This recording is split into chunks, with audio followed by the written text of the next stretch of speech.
በአርቲስት ነጻነት ወርቅነህ ህልፈት ዙሪያ ዶክተር ቴድሮስ አድሃኖም ከባድ ሐዘን ላይ እንዳሉ ሐዘናቸውን ለኢትዮጵያ ህዝብ አጋርተዋል።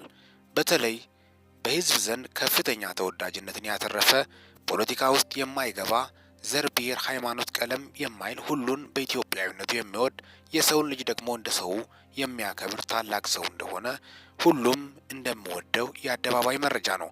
ዶክተር ቴድሮስ አድሃኖም ነጻነት ወርቅነህ በህልፈቱ የተሰማቸውን ጥልቅ ሐዘን ገልጸዋል።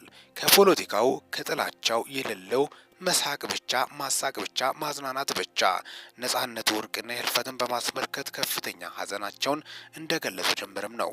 ድንገተኛ ህልፈቱ በርካታ ኢትዮጵያኖችን ያሳዘነበትና ያስደነገጠ ክስተት ሆኗል። እጅግ ልብ ሰባሪ ክስተትን በማስመልከት በርካታ ታላላቅ ሰዎች ሐዘናቸውን እየገለጹ እንደሚገኙ ጭምርም ነው። ዳግም ላይ መለስ ነፂ ማለፉ በርካታ ኢትዮጵያኖችን ልብ ሰብሯል። ሚኪ ነኝ ከሚኪያስ ኢንፎ። ለቤተሰቦቹና ለወዳጅ ዘመዶቹ መጽናናትን እንመኛለን። ነፍስ ይማር።